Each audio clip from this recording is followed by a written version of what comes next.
Hey, what's up, everybody? This is Grinds My Gears, episode 6, Sea of Expectations.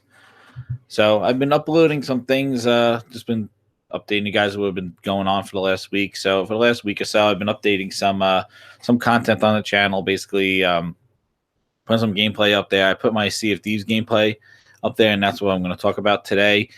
But also too, I've been putting up some VR things. I played Blasters of a Universe on the PSVR. That has been really, a really cool game. It doesn't have that many levels though. It's only like 4 or 5 levels.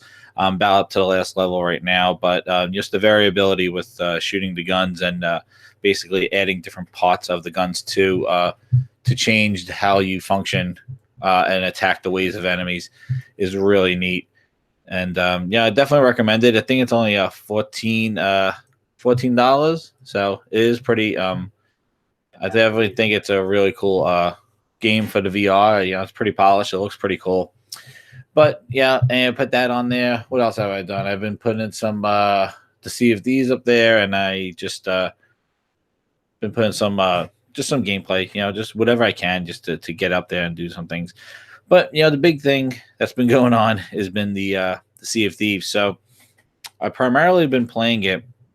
There's been so much going on with the Sea of Thieves stuff, and I'm gonna get into it and how I feel that it might impact Rare or Microsoft. And I've also I've also put on some tweets I have here that I definitely want to put focus on.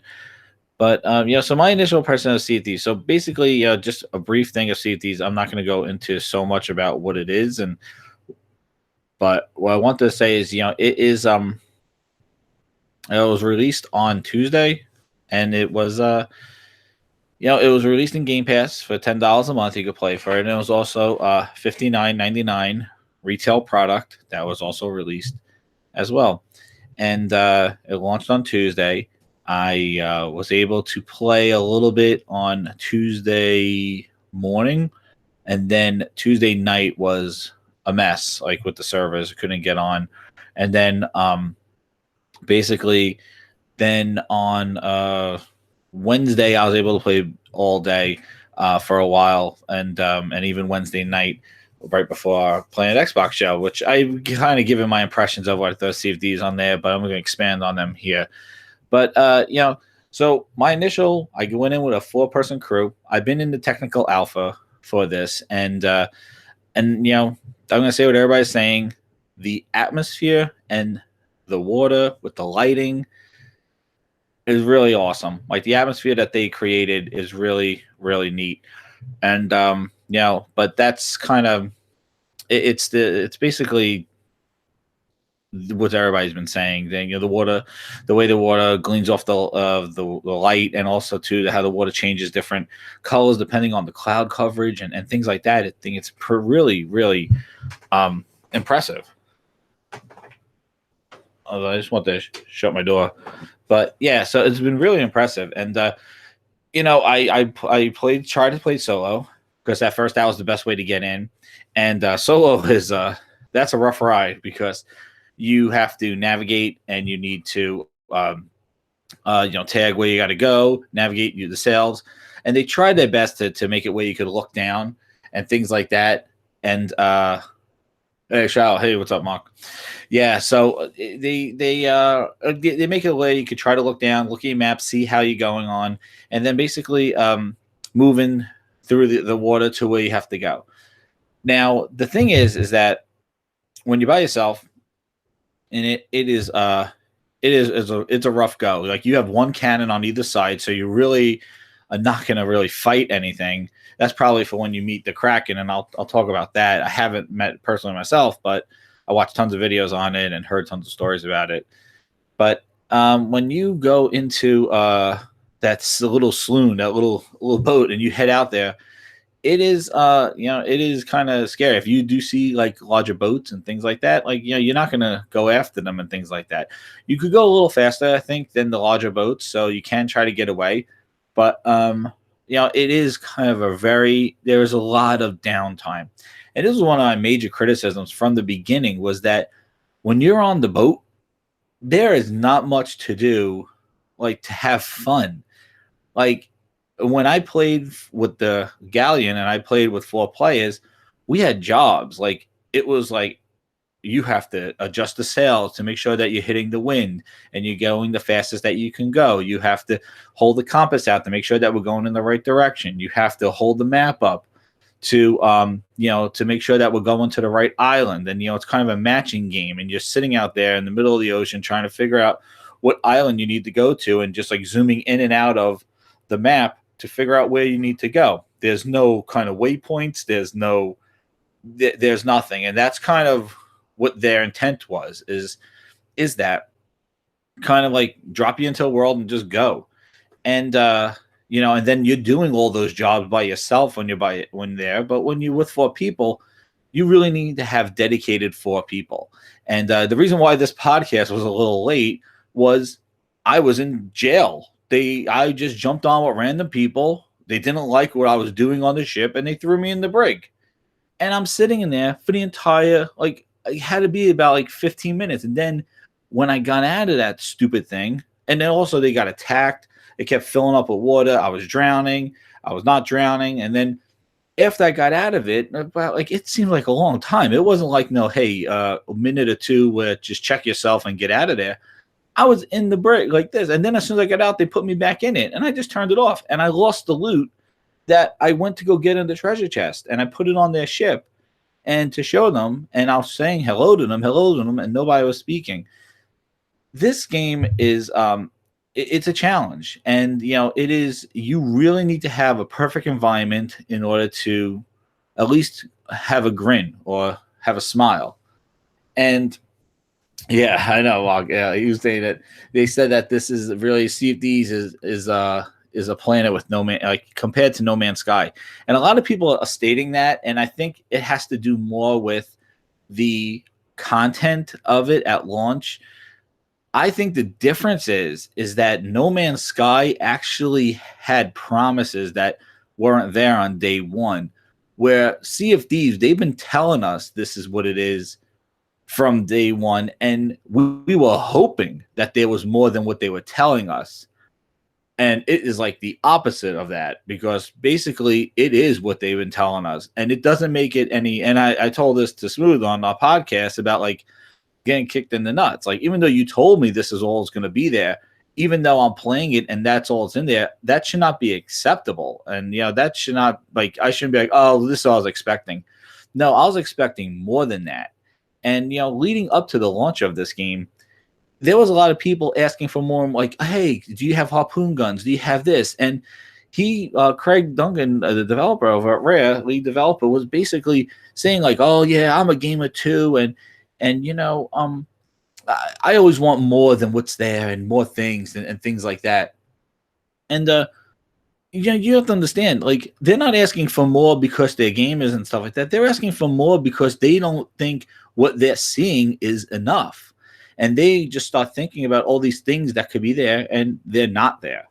And, just to kind of lay out and get back to what I was saying about the Sea of Thieves, was that it was it is like a great world with water and lighting and sky and clouds and storms. And they got the sailing down. Like, when you're sailing on this thing, like, the sailing is pretty cool. Like, you do get the feeling of this incredible world, but it is empty. There is nothing. And I'm going to tell you, so I did the technical alpha, went to a beta, went to the final beta, and went to this release. And I have to say, like, when I was complaining, and you could go back and listen to my old shows and my first times on the Planet Xbox, I was complaining about it then, going, what are they testing? Because right now the sword play is very clunky. The sword play is very clunky. The gun play was so slow. I'm fighting skeletons. They like, you shoot them and then they explode later. Like, there's a lag, it seems, from when they get hit with the bullet.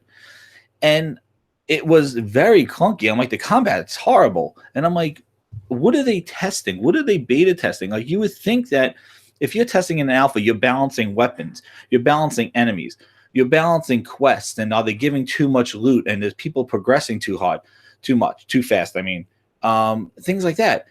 There was none of that stuff in the alpha, none of that stuff in the beta. And when I complained about it and mentioned it when we were allowed to speak about it, Everyone's like, it's a beta. It's only 10%. It's a beta. It's a beta.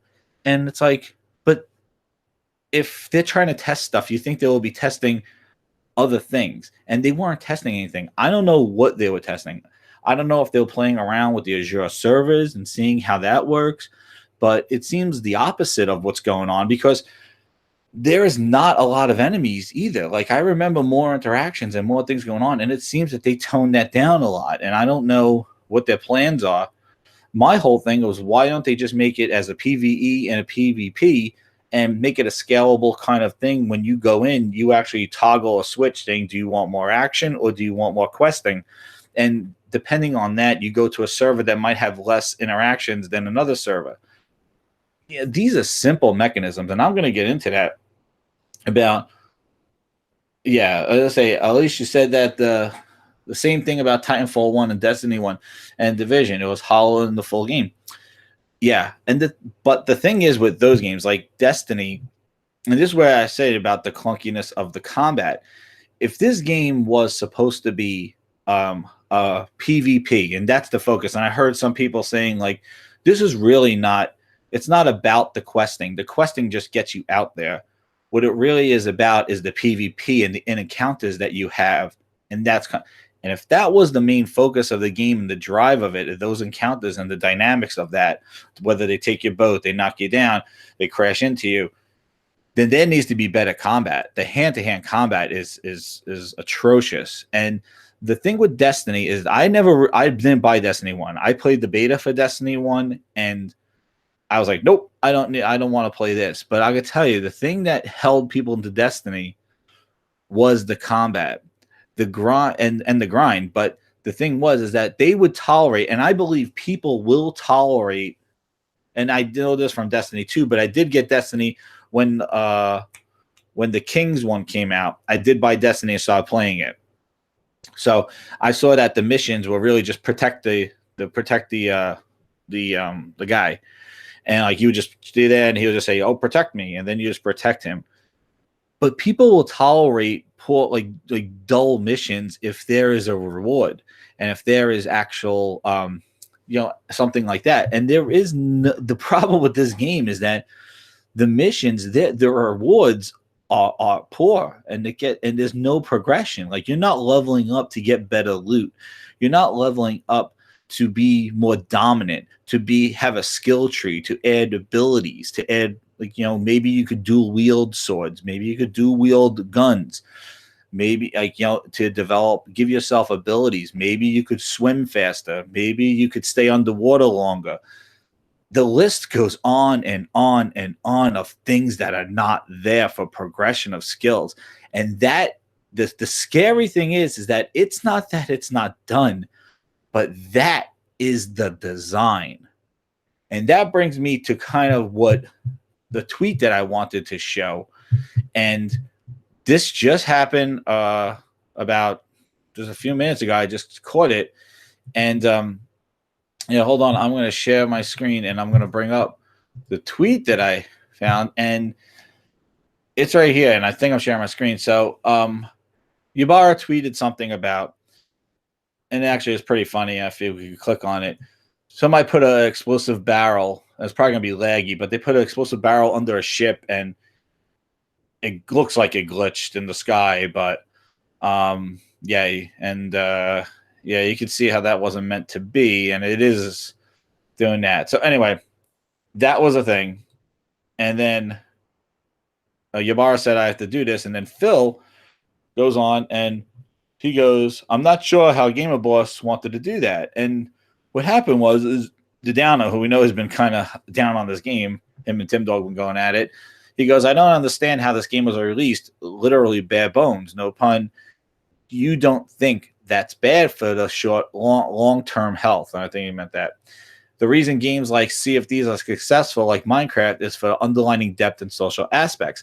And, that's pretty honest because that's what, the depth of the combat of Destiny's what kept people hooked. Like that was basically Halo combat, which we all know that is fine-tuned, first-person shooter, enemy types, variation of enemies, even though they were Halo enemies basically. But the combat was pretty solid. Yeah, and also too, same thing goes for the Division.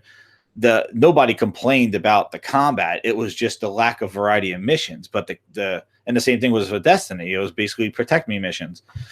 But the combat was there and the loot was there, and the progression system. And people will do the grind if they could do the progression. Now Phil says this, and this is the big thing. It's about building a high quality, accessible game that is inviting to millions, ensuring we've done all the work with our systems for strong post launch support with a real plan for that. I think Rare has done that and players are responding. So, and I think the main thing to take away from here, if you could pick out the key word, and you know what, I'll let the chat guys think. So, guys, in that tweet, what is the key word in that tweet? Let's see who gets it first. Shout out to the 4 viewers, baby. Thanks for watching. Let's see who could pick out the key word in this Phil Spencer tweet just a few hours ago. Let's see. I want to wait. And let's see if somebody could figure out what the key word in that tweet is. I'll bring it up one more time so you can see. And it's this one. And that's that kind of goes along the lines of what's going on. But who? There it is. Mark Woodland, you win a prize. Yes, it is the word accessible. He says that we are making a high quality, accessible game. And even when the developer was questioned about this, on a couple of podcasts, he was basically saying, we don't want people to level up and then just go on and be so strong. Yeah, high quality, accessible game. Exactly. We don't want that. We want people to join on whenever they can. And think about it, it fits into that subscription model, right? Yeah, exactly. And I didn't get to that, Mark. But yeah, they want somebody to jump in 6 months from now and have the same experience as somebody who has played today. And they expect that the person who's playing today will have knowledge of the map, will have knowledge of the things, and will train and coach this person coming on in 6 months, almost like a tutor, to show them how to navigate the seas and where to go, and have people learn from this. Just like, as Mark just said, Minecraft. You just walk into Minecraft, I don't know how to build, and then somebody shows you how to build. Come here, let me show you how to craft. Let me teach you. That's how the design of this game is. And that's the issue we have, that this progression, the complaints that people have with skills and progression and the amount of things that could be done, I don't think is ever going to happen. I don't think it's part of their roadmap.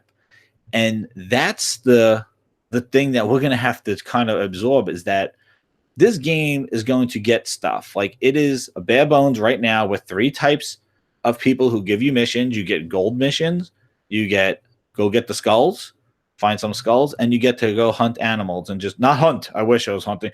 You go put them in cages, which you got to find the cages and then put them in the cages. You can't just buy cages, or they don't give you cages for the mission. You got to go find them, and then you got to go get the animals, and you got to feed the animals. You got to make sure that they are okay. The chickens the pigs, I think, need to be fed, and you only could use bananas. There's nothing like there's no crafting in this game. You cannot craft better food or antitoxins for when you get bit by the snakes that just stand there. That's the newest thing in the game, is the snakes, which they don't move or come after you. They basically just stay in a spot. You can't kill them. When you hit them, they go underneath the ground and come up again, and they're just annoying. They just happen to be there. When they bite you, you blurry your vision. There's no antitoxins where you're immune to snakes. There's so many things that they could do just with the little bit that they have. They could have put countermeasures and things where gamers could kind of play off of the environment and see. But they didn't have that. And, oh yeah, I'm going to get into that about customization. But the thing is like, you don't need to have a progression per se where somebody becomes better than you. And they don't want people probably dominating the seas and going after people that just started on a ship and trying to figure it out, and more experienced people doing it. But people are going to do that anyway. Once you get really good in sailing and speeding up and things like that in combat and know how to aim those cannons, people are just naturally going to be skillful in the game anyway. it would have been nice if you could use perks to balance out that skill. Things like that. Like I know Call of Duty does it, and those games do it by giving you those pre-selected groups. And basically, with those pre-selected groups, you basically have things unlocked that you could at least be competitive against somebody who is a higher rank than you. There are things that you can do if you were into game design to balance the game, which you would think that they would have done for over a year of feedback. And yes, and the grieving, that's another thing. But which is unfortunate, the grieving, that was my biggest concern, is that there hasn't been that much interaction, but when there is grieving, and I heard of stories of grieving of it. But the thing is that there are balances that if you were playing the game for over a year in technical alpha, you would think that they would have such feedback to balance those systems, but those systems were never in place to even be tested. So I don't expect these systems to even be implemented somewhat, because I don't know what they did a technical alpha for the longest time. I really don't know what they've been doing, because it is very challenging to try to implement something like that, like a skill tree or balance like that, if you never had it in the first place. That's not going to be like a day 2 update or something like that.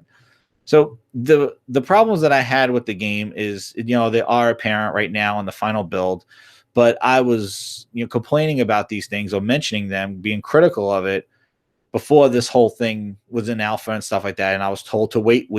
And, you heard my rant about waiting on the podcast on Wednesday, about just waiting time. And now the game's here, and apparently we got to wait some more, because I don't even know what their roadmap is, but the next update that's coming out for this game is basically they're going to penalize if you die. They're going to take gold away if you get killed by the environment or sink your ship, but not in PvP. So if somebody doesn't come on and grieve you, you don't lose money, but there'll be a fee for the ferry guy. And if you like just drown, or if you just kill yourself with the environment, get killed by a snake, get killed by a skeleton, you will have a penalty of gold. And that brings me into back to the kind of the progression challenges. The problems that I have with the game is just the amount of gold that you get and the amount of customization that they have in the game. They have about 5 different colored items for each thing. There's 5 different types of compasses. There's 5 different types of hats. There's 5 different types of hairs. There's 5 different types of shirts, 5 different types of pants, 5 different types of things you could put on the front of your ship, 5 different types of sails, 5 different types of telescopes, 5 different types of of hooks, of peg legs. There's 5. And each one of those are astronomically priced at all varying things, but they're all astronomical. 14,000, 7,000, 4,000. If you want something on the front of your ship, like a merman or something like that, that's on the front, I don't know what those called in nautical terms, but that is 140,000 gold for one of those things. I'm just like, they're priced because they don't want people to do that. And yeah, they are going to add microtransactions in 3 months. They said that they know that roadmap. They are having in 3 months, they're going to be adding microtransactions, and they're going to be adding pets. They're going to be adding animals to the game so that you could have a pet follow you around on the boat and on the island. I don't know if the pet does anything or if it's just funny, but they're going to add pets. And yeah, accessible. This is the whole thing, is that the game looks fantastic. There's a whole bunch of stuff that could have been. And the scary thing to me is that I had fun, and I'm going to tell you, I had a laughing good time, and I brought up the couple of fun times that I had in the game. But the thing is that it's really not the game. It's really just talking to people, almost like a social lobby, which I even heard people say they did that with Destiny. Like, yo, that's what my friends are. I just jump in. We shoot the shit. We talk to each other, things like that, while we're just killing things and just grinding and doing away. And we're just talking like a lobby, like if we're on the phone. And And that's cool when you're first experiencing Sea of Thieves and getting in there, because there's no direction, there's no waypoints, there's no kind of tutorial, there's nothing to do. The whole like, what do I do? Do I lift this up? What happens with the sail? Would I do this? Would I do that? And the whole like kind of we don't know what the hell we're doing is the funnest part of the game. And I think that's what people are experiencing when they're saying they had such a blast, is that you're discovering new things. Like, oh, you could do this. Oh, the ship sinks. Ha ha ha. Let's grab the things and try to swim to here. Oh, the shark got us. Things like that. Yeah, let me do my thing here. Yo. Yeah, so basically, like it's such a confusing thing, because like you don't know where you're going. There's no tutorial, there's no missions. It doesn't even tell you who to bring the chest to. Like, oh, so many times when people run around with a chest, they don't know who to bring it to. Do I bring it to this guy, this guy? And that gets back to the empty world. Of the 3 mission types, there are 5 to 6 NPCs, and they don't talk to you. They just say a line, and then a menu pops up. They go, "Hey, how you doing?" And then there'll be like a menu. "Oh, come buy my items." And then there's just a menu, and if you want to chat with them, you can, but it's just all text. They didn't even voice over those characters to kind of like a Fallout type thing, or just kind of interact with you at all. Like, it is just like, "Hey, how you doing?" Similar to like, Destiny's vendors and stuff like that. But the NPCs, there is nothing in there. Like, there is no people walking around the outpost. The outpost it should be like a free zone. Like, there is a pub. It would have been cool, like if you could go into the pub, and there's like there's so many things, like different missions. They do have a mysterious person standing in the pub that if you talk to them, you need to be a level 10 or level 5 in all 3 different of the mission types: the skulls, the animals, and the gold, in order to even get a mission from them. But that's it, guys. Like, there's the NPCs. There is no people. There is no quest givers. There's nothing in the game that that invites you, except the environment itself, except the water, except the lighting, except the sounds.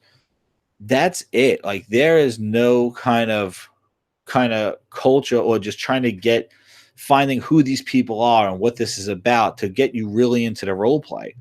And that brings me into what I mentioned about the customizations, but also to the level progression. But then the final thing is your character themselves. Your character is not a custom character.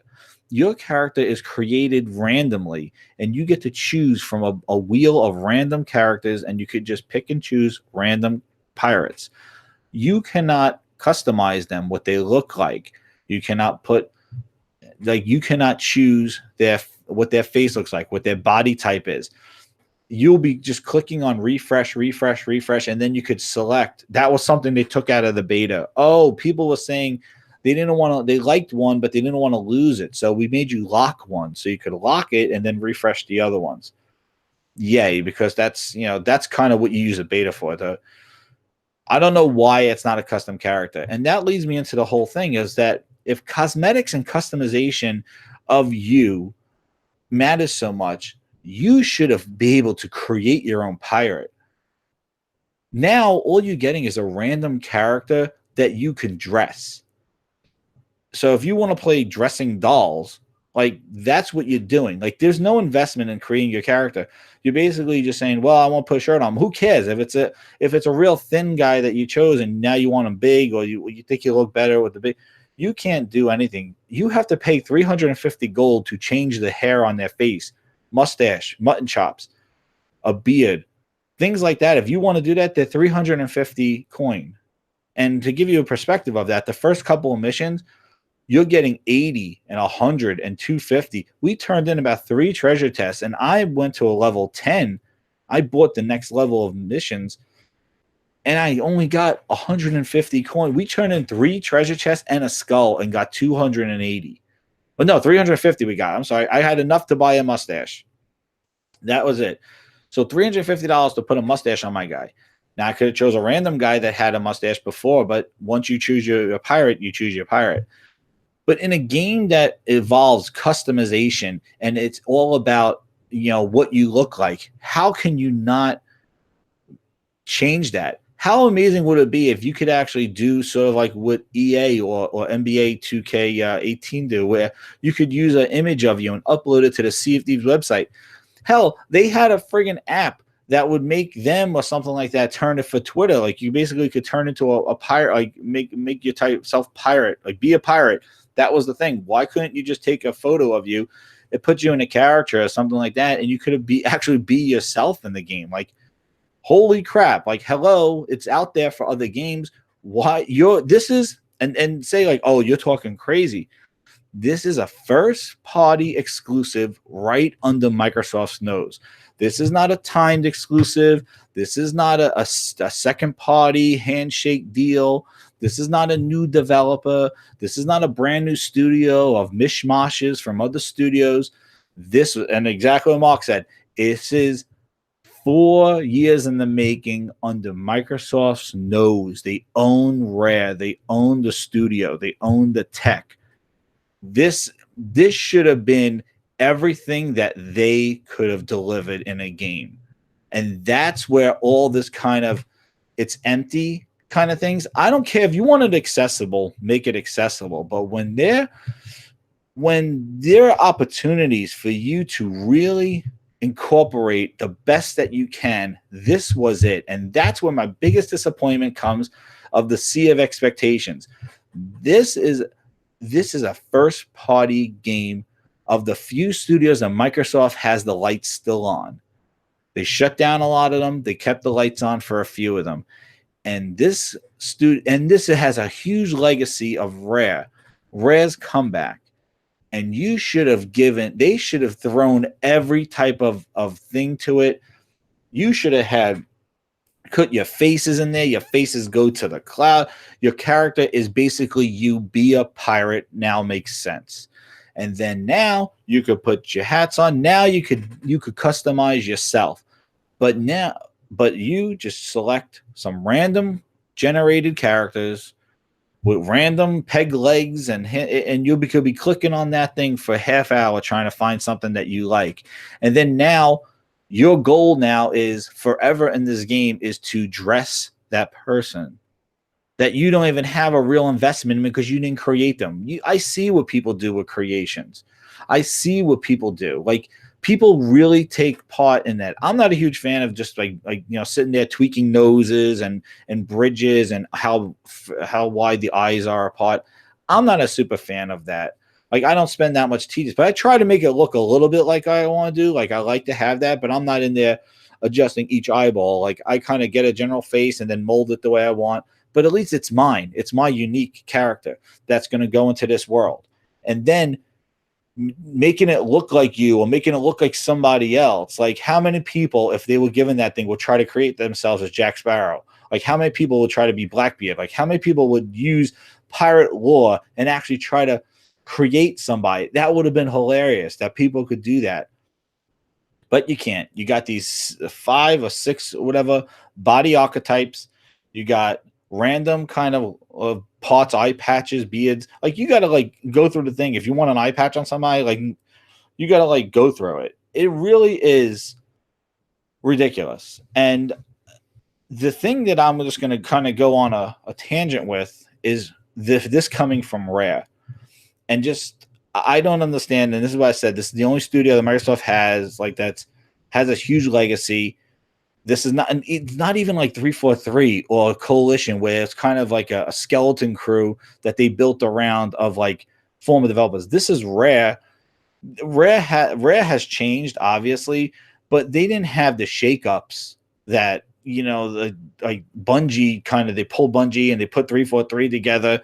They pulled Rod from from Epic and put him over on Coalition, who they were doing something else and they were different.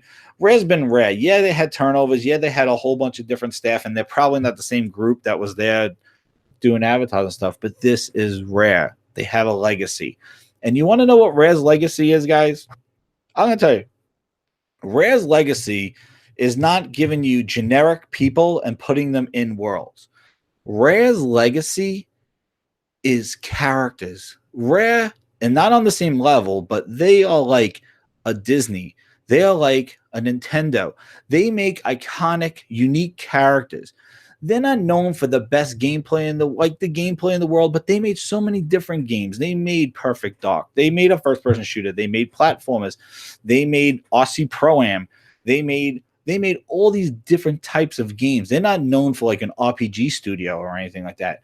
But the one thing that maintained throughout their legacy was that they knew how to create iconic characters. Example, the guy that I have as my avatar, Conker. They made a squirrel that nobody even knew about, but they made it. Now, was Conker's Bad Fur Day an amazing game? No, it wasn't. It was just a platformer. But you want to know what they did? The content. It was a platformer that looked like a kid's game, but it actually had mature content in it, and it was a parody game, which at the time, Nintendo, first of all, never even did something like that, and being mature on Nintendo platform. But it was basically a parody game. They had parodies of the Matrix, parodies of basically. Oh no, it was great. I love that game, but it was nothing that was like it wasn't revolutionary in platforming. It was revolutionary in the characters and what the characters were doing and the parodies that they did. They did the Save a Private Ryan parodies and the Matrix, and you fight the poo and he throws toilet paper at you. It was just the maturity of it, but also a parody game that we don't get a lot of. And that was the thing. And Banjo and Kazooie, the characters, and what it was a solid platformer, but it was the characters that they remain. Killer Instinct, Joanna Dark, like even the Grab by the Ghoulies guy. I don't even know his name, but he's unique in that you know where he's from, even though he wasn't from a great game. Cameo, another character. Like I don't know how they didn't even bring it back. Yes, I agree, Mark. Yeah, I know. But like these people, like it's just amazing how they were known for this. And to have them say, we just gonna create generic pirates, like these pirates don't even have like any like they're just art design, like they're just generic pirates. And put them in this world that looks like the thing. Like it just looks like a regular island. Like there's no variability. There's no like mountainous places. Like it's basically like the tropics, and where the pirates were. But there could have been tons of things. Could have made a Viking game, but the thing is that they were known for characters. They were known for making iconic characters. And I would have went into Rare and said, make me an icon that I could put in an environment that I could market them and I could use them. And they didn't. They said, hey, go make some character, go make some generic pirates, put them in a thing. And that's where I'm like, I don't know if that's Rare. Like Rare wouldn't like. I know this is what they wanted to do, and you can't even find out if they were told to do this or do what. But there's interesting things on Reddit about. Not Reddit, Resetera, that they had some former Rare employees speaking about how this was kind of a Unity thing that was proposed to them, and they kind of liked this idea of sailing. And actually, what it was supposed to be four kids get pulled into this adventure. And it was almost like the Goonies, that they actually made the staff watch the Goonies to kind of get that story. And when the guy said that, now I don't know if it's real or not, but he has a huge thing on Resetera about Rare and this whole, the development of this game and how it's really been bare bones from the beginning. And they would just been so particular on silly things as like the hand movement on top of the wheel, or how their hands go on each rail of the ladder, like very kind of anal things, and not focusing on the gameplay, or the kind of what you do, but they're more focusing on just the perfection of the animations and stuff. And, that's what he said their focus is. But if I thought about it, though, if you think about it, a Goonies type game where there's four kids that get pulled into this kind of adventure and they sail on the seas and stuff like that. That does sound like a Rare game, though. That kind of like with the Rare by the Ghoulies, they do have the thing where the kind of these like kid-looking characters, or just kind of get pulled into these fantastical environments. And I was listening to that, I was like, a Goonies type game. Yeah, like that sounds more like them than this kind of generic, pirates, just guys, random guys, and things like that. And it did sound like, it made me kind of thing. Like that sounds like it. Like I think that would be a better story driven game at least, and narrative, like narrative, which there's no narrative, no story. There's lore in this. Like there's basically, somewhat a lore, but there's nothing where there's some story to take you on an adventure. And that's where I think it falters so much. Like they want this interaction with people so bad. It's open seas. There's not a lot of stuff going on, but how can you not have some narrative? How can you not have some story, at least to get you guys kind of what you're doing, why you're doing this, why the guy wants gold? What? Because and people go, oh, who cares? Just play the game. The thing is that it helps you understand the purpose of what you're doing. Now, it's not going to be real. Like I saw people like, why can I open the chest? Why is that guy open the chest and I can't even see what's inside of it? That's a valid point. But the thing is like, if they just told you kind of you're collecting this for some guy and, some a boss pirate that I got to give all these treasure chests to. And there's a lot of things that you can do that kind of give some lore to this and give some things. Like even something as simple as the division, the whole lore of like this post-apocalyptic because of this disease, this toxin that went around there and basically, affected everybody. There's some lore. Same thing goes along Rainbow Six. Like Rainbow Six even had some lore related to the division. But in Destiny, come on, there's huge lore in that thing with all the all that stuff with all the Observer and all those things. But you gotta have some lore to this whole thing. Like it does it. And I'm gonna say, like, I think what happens is in this whole thing, and this relates to Sea of Thieves, is that I do agree. Like, Marco points out about the the Minecraft. And you know what? I think that Sadia came in here into Microsoft, and this is where I think where this game falls into with this whole thing. Like he came into Microsoft. I don't think he was big into games. I think he kind of just wanted technology, clouds, all the stuff that they've been talking about. But I don't think that he is, I don't think that he really wanted. Like, he's probably saw Xbox is like, what's that? And I joked about it, going like, how's that Nintendo doing? That Nintendo, like your mom would call everything a Nintendo. Go play your Nintendo. My mom, it's a Genesis, the TurboGrafx. Get in the Nintendo. Go play it.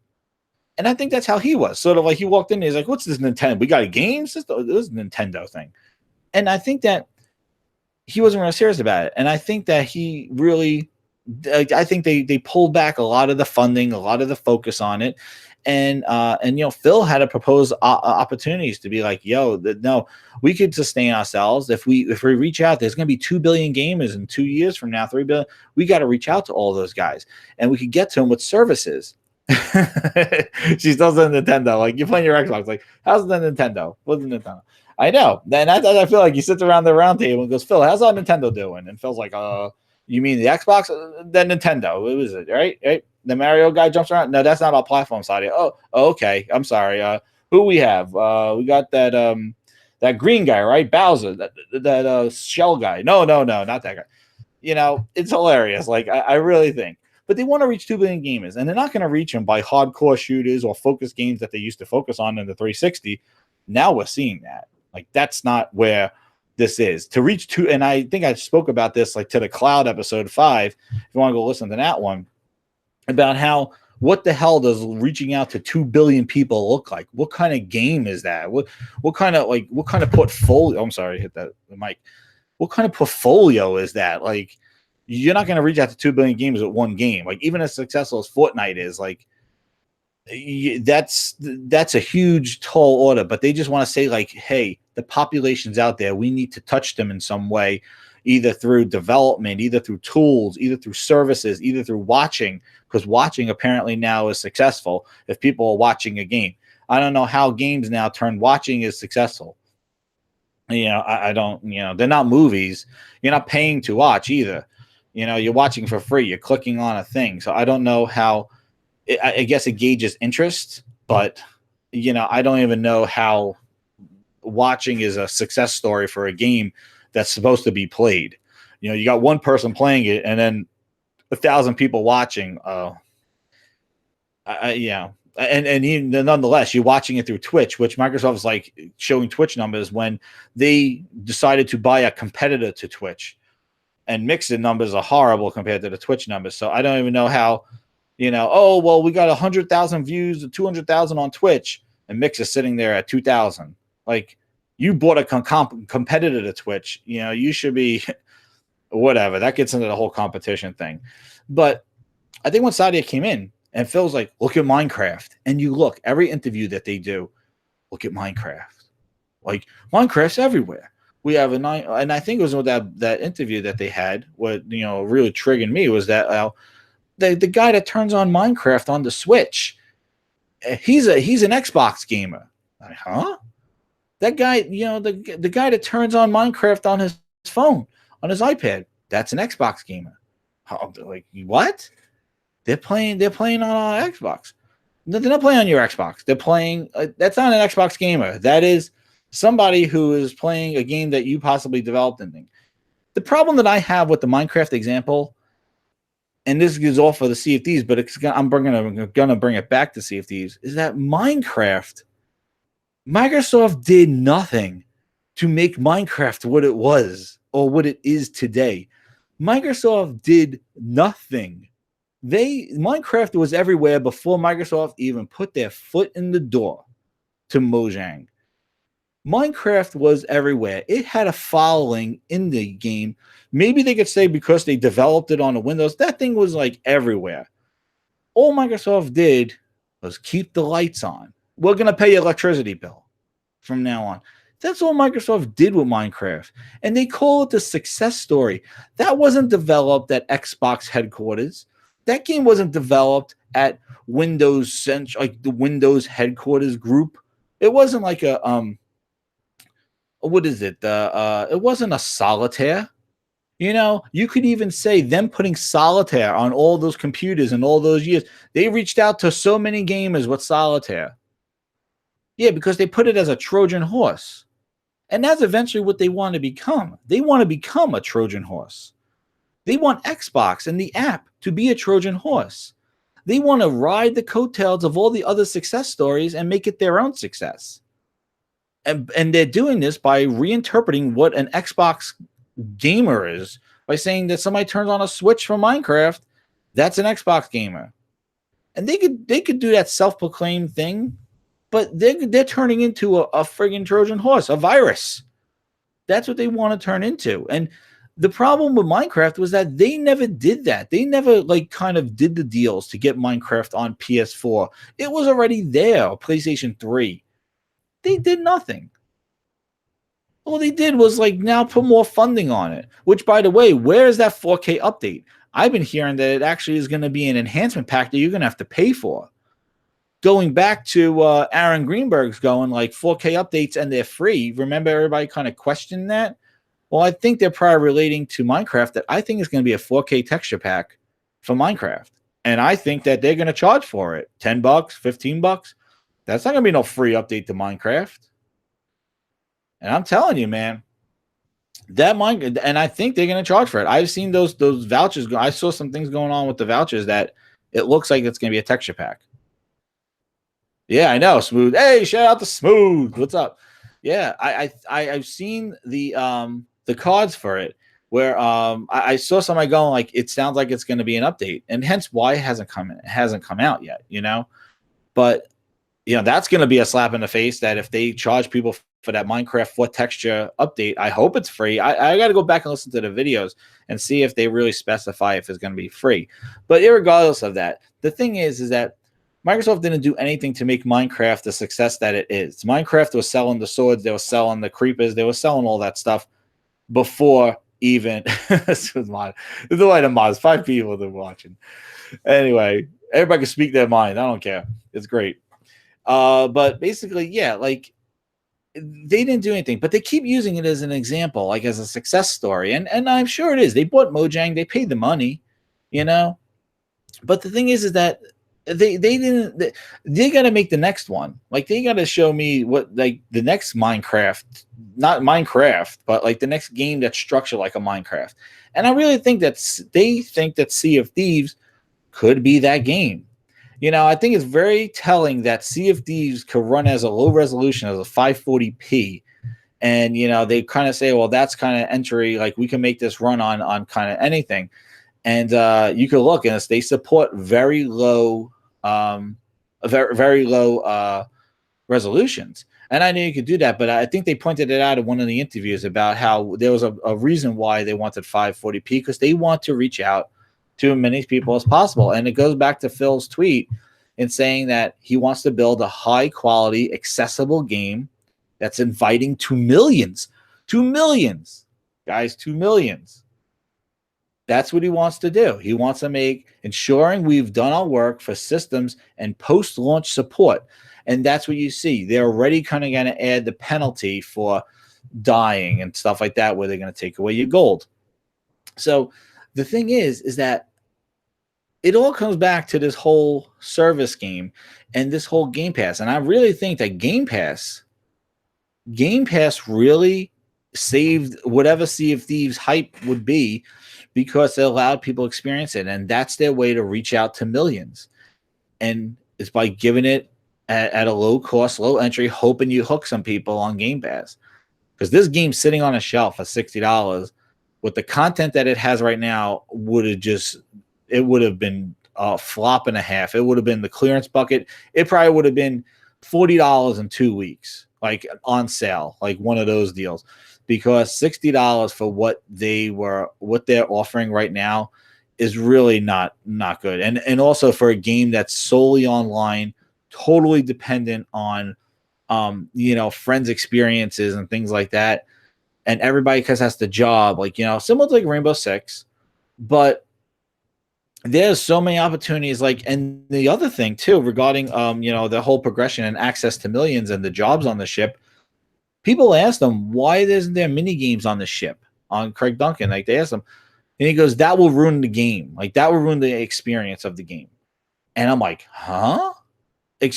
There's no fishing. There's no fishing off the boat. There's no even sparring with your friends. Like how cool would it be if you could just like kind of get, if the combat was decent, that you could get into like a sparring mini game, arm wrestling, card games, 5-finger fillet with the knife, or on your friend, and you could do that, or a kind of anything, and even have the ship's different layouts and stuff like that, or have like a hangout area. Like they got the beer on the ship. Like why don't you have a little card table, or something along those lines? Yo, what's up, Merc? And Chief Tommy, what's up? And King 405, what's up? And Daniel B. And Spider Damon, what's up? Yeah, so basically, so he said like mini games will kind of ruin the game. And I'm like, I thought that would have been a great idea, because there is a lot of downtime on those ships, but he's like, that will ruin the experience, because you're supposed to be navigating, looking out for ships, looking out for rocks, because the person driving the ship cannot see ahead of them, so you need somebody on the front or in the crow's nest calling out stuff. And yeah, I understand that, but it's a game, man. It is not like I'm not gonna go like on the ocean now, start sailing and being a pirate. Like it's a game. Like you should have fun. And if you want that, and the thing is that Phil, it is kind of hypocritical, because he wants it accessible, but that game is really like, you can't just go in there and start driving around and not pull down your sails and not change the angle and things. Like there is a lot of hardcore type elements to this game that really is not super accessible, and actually is very frustrating. You could go out there. First off, they don't even tell you that there are enemy ships, that are other players out there. Think about if you had no clue and you went in and paid the Chief Tommy price of $60. I have no clue the Game Pass. Whose Game Pass is that? Who's that guy? No clue. You just go in the store. Who's this Sea of Thieves? Let me buy it at $60. That's how much games cost nowadays. You go home. You know it's online. You plug it in online. You jump in there like, oh, I don't want to join up with people. I just want to play by myself. And you're just sailing around, things like that. Oh, there's a pirate ship over there. You don't even know that you're in an online world where people are coming after you and can take all your stuff, and you lose it. So for accessible game to reach out to millions, and you have no clue, you just walk in, you just walk on this boat and go sailing away, and you get killed. And Like, you're gonna turn off that game going, what the hell? I just lost my hour and a half of progress going after those ships. Some people killed me. Are those bots? No, those are real people and they took your stuff. But there is no kind of warning that you're going to an online environment where people are going to be after you, sort of like the dark zone over in the division. You're going to go in here. There's going to be this is the PvP. They don't even tell you. You just get on a ship. The NPCs, there's nobody standing there saying you're going to go out to the sea. Be careful of other pirates. Nobody tells you. So to tell me that this is an accessible game for millions, it's kind of double talk, because it looks graphically like a kid's game. Like, it does have that graphic tone to it. It looks like it's supposed to be kind of goofing off, but there's a lot of seriousness. Exactly. Did they even tell you they go in the dog zone? No. It's like, yeah, get on the ship and go sail around and go crash into stuff and have fun. They don't tell you anything. And for an accessible game, I think that they're trying to do this Minecraft thing. But again, they did nothing for Minecraft to make the crafting what it was, to make, people building stuff. Now maybe they put some extra money behind it, since they bought it. But that thing had a cult following before they even started it. It was everywhere before Microsoft even bought it. I remember when Microsoft bought it, they thought that Microsoft was going to pull it off of all their other devices and stuff like that, which would have been smart, or gave themselves exclusive content. Instead, they give Mario exclusivity over to Nintendo, that Mario could run around in Minecraft. They put Master Chief in Nintendo's thing. Phil Spencer tweeted out, a couple of days ago that, hey, Phil, you're interested in still putting Banjo in Smash Brothers? And he goes, Yep. I don't even want to get on a rant about them just like, this whole kumbaya being everywhere. Microsoft is the Trojan horse. They're turning into the things that that Microsoft defenders supposed to defend against. They're turning into the Trojan horse, and they want to just leapfrog and grab onto the coattails of every piece of hardware that's having success. The Nintendo, the PlayStation, the iPhone, the Google, anything they could get their thing on. They're doing that. So Microsoft turned from the big bully of the tech industry to now kind of like, hey, we just want to ride everybody's coattails and be the Trojan horse that's in there. And coming back to Sea of Thieves and the Sea of Expectations, look at the games that have been coming out. And I'm not talking about games that are going to be announced at E3 and games coming this holiday like Red Dead and things like that. I'm talking about just this. You got even an old game like Burnout Paradise remastered. I'm seeing people playing that thing. You have Far Cry 5 coming out next month. Now, Far Cry 5, think about it. This is just an example of somebody who's listening and learning. Ubisoft, I think they've been really good this year in this generation, and has really gave people games worth a damn a lot. But even though they do their typical Ubisoft things, but look what they did. Far Cry 3 was such a success. I love Far Cry 3. I can't wait to play the remaster of that thing, because I can't believe they that Voss was not in everything else. That character is absolutely amazing. I watch all the movies that actor is in. I love it. I just see him as Voss. But that game was incredible. Far Cry 4 was basically like, hey, let's try this again, but the same model as Far Cry 3. They didn't do anything. They're like, yeah, let's try to do the same thing. Let's try to get in character. It was all right. It was in the Himalayas. It was okay.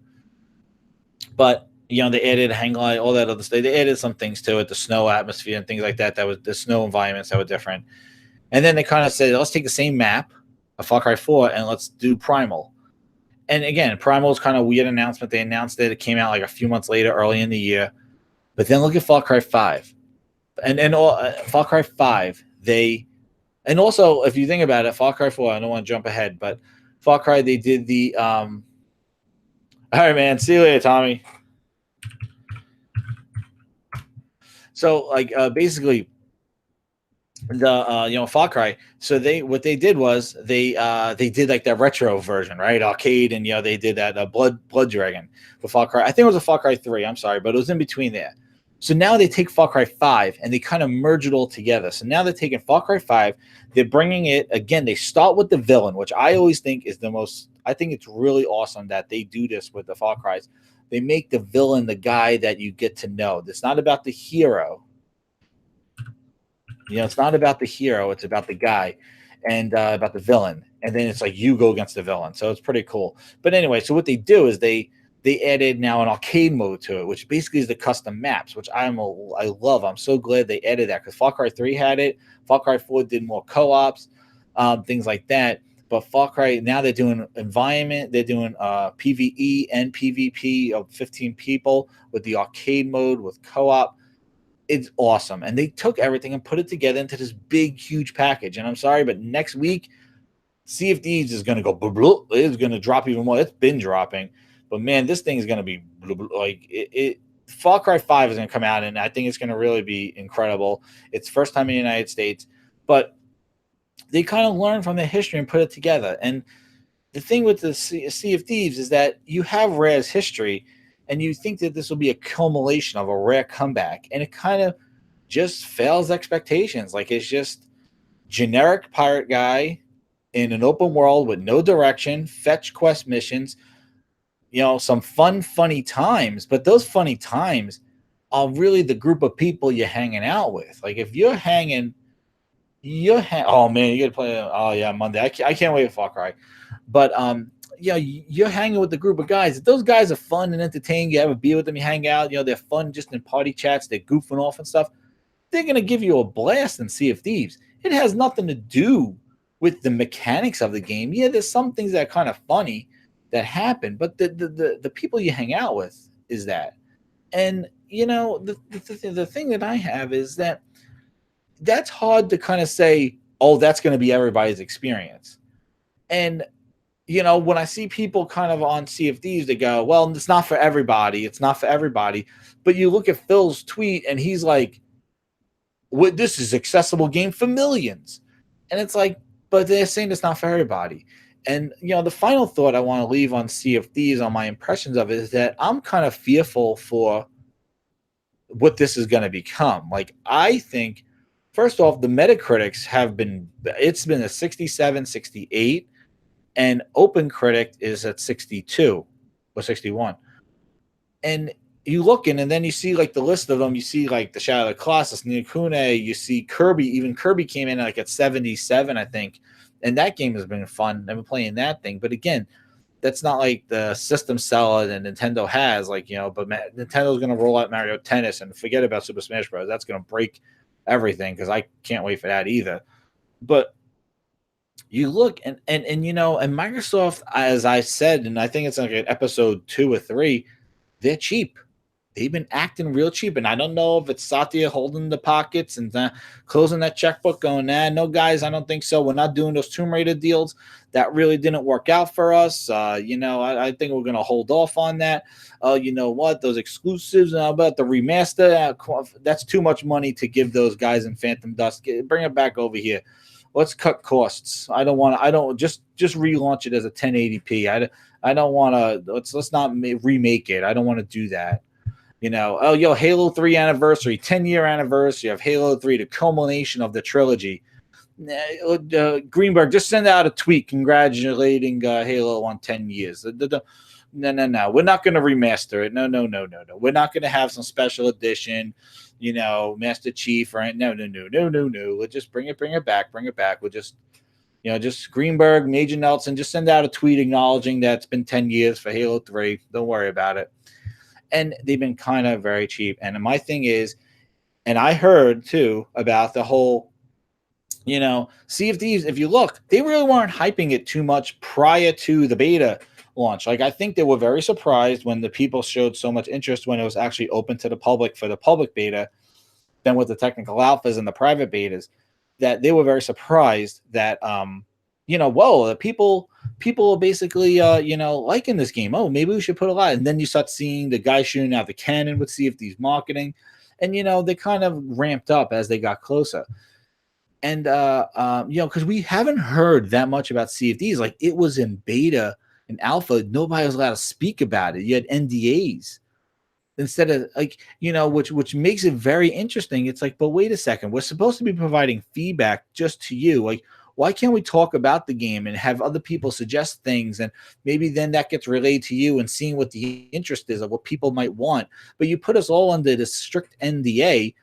It's not a narrative driven game. It's nothing like it's just sailing the seas and fishing. Why aren't you allowed to take pictures and show it? Because I can tell you right now, the technical alpha looked exactly like the beta, and looked exactly like the final build. Like they looked the same. Like the water wasn't like a flat blue canvas and he just added the waves now.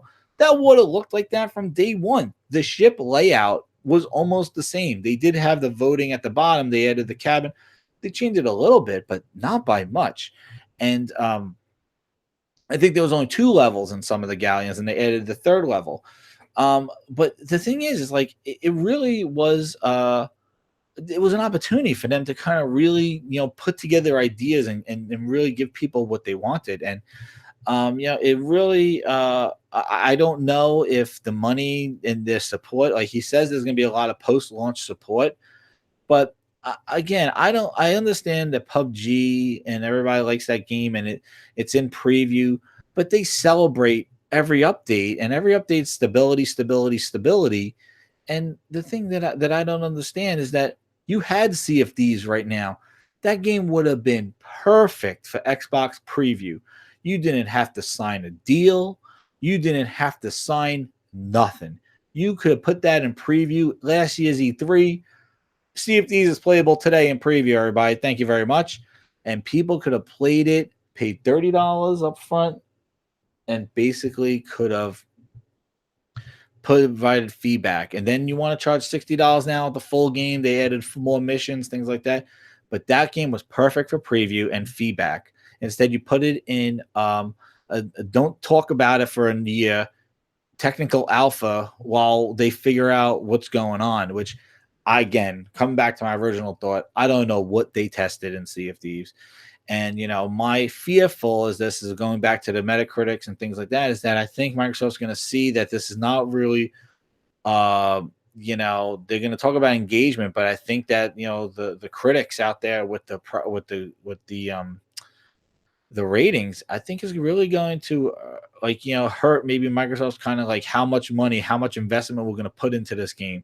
Because if their Far Cry comes out, God of War comes out, but not God of War because that's on a different platform. But when the games start coming out and Sea of Thieves, I really don't see Sea of Thieves even lasting, even being something that's even hyped up on streaming and stuff, because I think everybody's gonna shoot. I think this weekend might, if it's not the biggest this weekend, it's not going to be bigger ever unless they revamp the whole game. And I think that Microsoft's going to look at that, and I think that think about it. Everybody has a boss, right? And I was thinking about this before I came on today. Everybody has as a manager. Like, how do you feel when you walk in? Like Phil would walk into Sadia's office and say, "Hey, how that game, the first party game launched? I'm seeing that it's getting like mediocre response from the critics out there, from all the gaming websites and things like that." And say like, "Oh yeah, I want some more money. We're going to add some more things to it. Maybe that'll fix it," and things like that. I can't see them like being real like, well, we gave you the money for the Canon guy, and we gave you the money for all this push and stuff. You said that people are going to stay subscribed. Why is everybody dropping off next month? And I think it's going to be a hard sell, and I think they're in a tough position. And everybody is saying to wait to E3 for some things. Like, I really don't see them, like, even if they announce like a Halo 6, or even if they announce Splinter Cell, I really don't know if that one game is not enough. Like, they can't just be like walk off the stage, Splinter Cell, and that's it. They need to lay out the land, man. They need to come out and do 5 and 6 games. The problem is they fell so far behind. And that's the reason why I entitled this Sea of Expectations. Sea of Thieves, people were thinking before E3 last year, this was going to come out in September. People were like, oh, we got Sea of Thieves, State of Decay in October, and we got Crackdown in November. Yeah. E3 came up. This game got pushed out to spring. State of Decay 2 got pushed out to spring, and Crackdown got a release date in November, which it never made. And a month later, they moved it to who the hell knows when. They didn't even give it a season. And who knows what that game's going to turn out to be. And that's the other thing. You look at what Recore was. You look at how Recore was handled. You look at how even Gears of War 4 multiplayer with the kind of the wonky maps and free maps, but you keep them if you want to subscribe, and not really a lot of innovation in kind of the destruction of the maps and next level Gears of War, like basically like taking Gears to the next level of multiplayer. Instead, they kind of added a couple of game modes, and it's solid multiplayer, but it's nothing worse than wow, I'm playing the next gen of Gears. It's similar to like what I played on the regular. It made 60 frames per second, I guess, is the next gen. But I'm talking about game mechanics. Like, who the hell knows? Why couldn't you have? And this is on another tangent. And this is what I talk about evolving the game. And I know people make fun of God of War for the camera, but you want to know what? I think now with the technology that they have now, they could zoom in that close and go right from cutscene to this, and that's kind of the next level of technology. Why couldn't I had in Gears of War? Why couldn't you add horde mode to your competitive multiplayer? How would you have when you're fighting two guys, a Brumac come walking through your map, and all of a sudden it's like, wait, do I fight you guys or do we team up and kill the Brumac?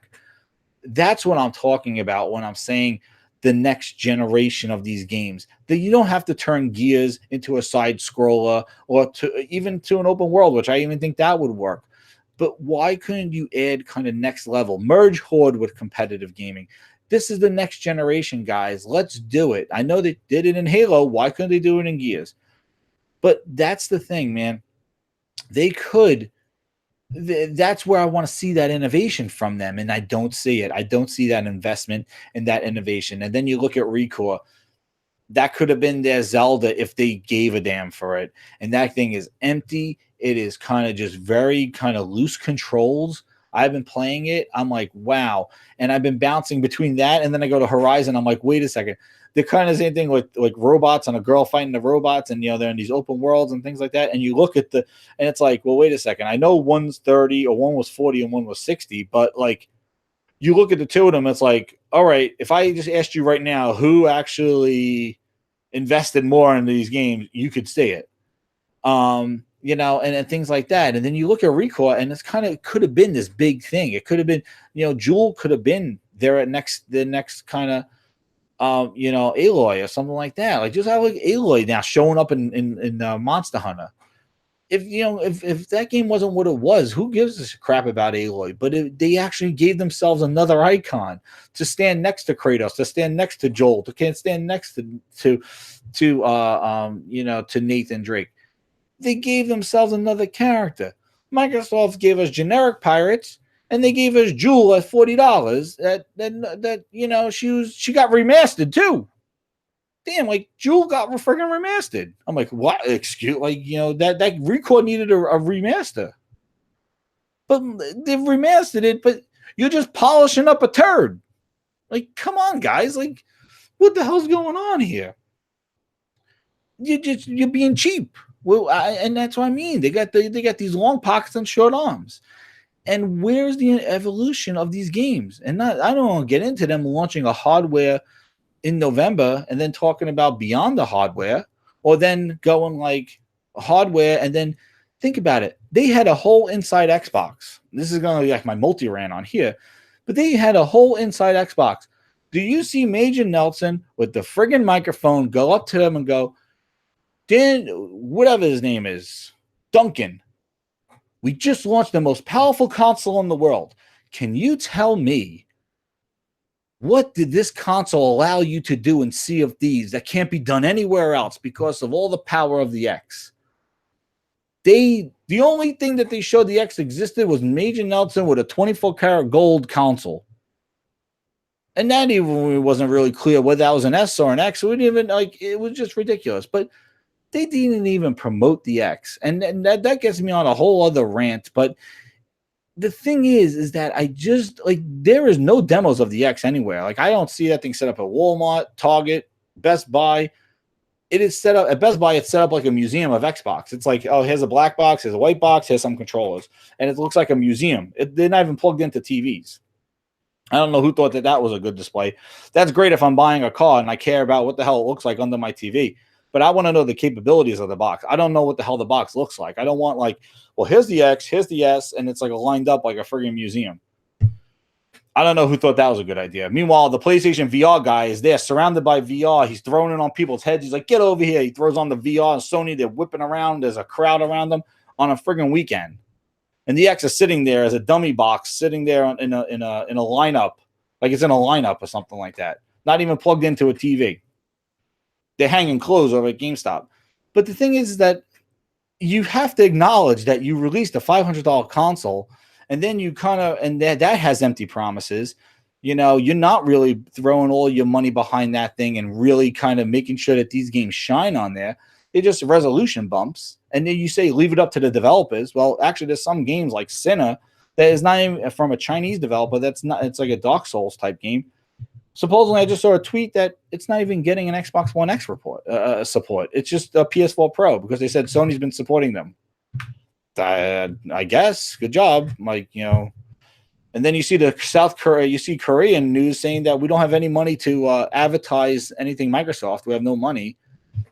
It all goes along the lines is that they're cheap, and I don't understand. They think that by putting out a game that doesn't have enough content, people will still be engaged.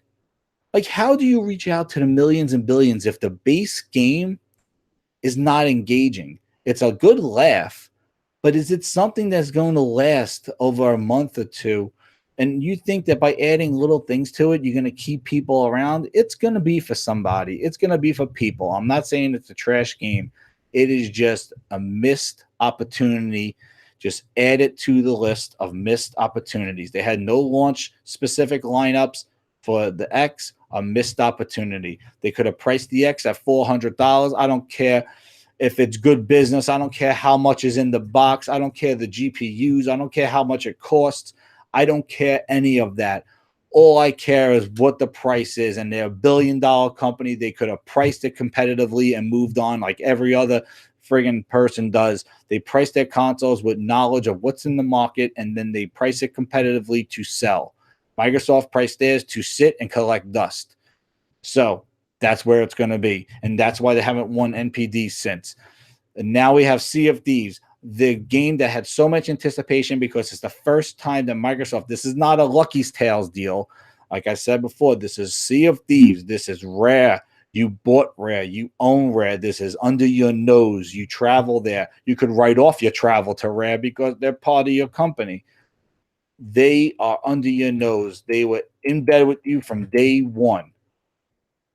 And you send out a game that's bare bones, no pun intended, to your group of core people. And excuse me, guys, a PC. Well, I've been playing on the PC, and it looks great. It looks like a good game, but it's empty seas and another missed opportunity.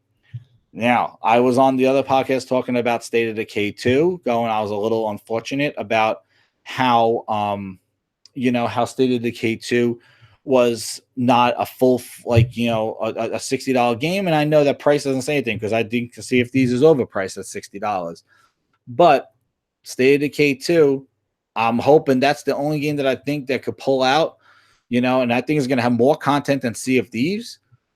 And I think that game is going to be really good. And at $30, it's an entry price point. But it seems like that Phil's big thing right now is accessibility and engagement. And he's kind of boosting up his engagement numbers by, I think, under like selling these games kind of low entry, keep them engaged to get his engagement numbers up. And that's where the game is played, guys. It's engagement numbers. And the problem is that you wouldn't have to kind of manipulate that stat if you just put out a solid game that was complete, that didn't need customer feedback, that didn't need a roadmap, that didn't need to be in preview, that didn't need to have go to xbox.com/feedback, that didn't have to have only multiplayer, that didn't have to have all these things. It didn't have to have Windows 10 cross-buy. It didn't have to have Windows 10 cross-play.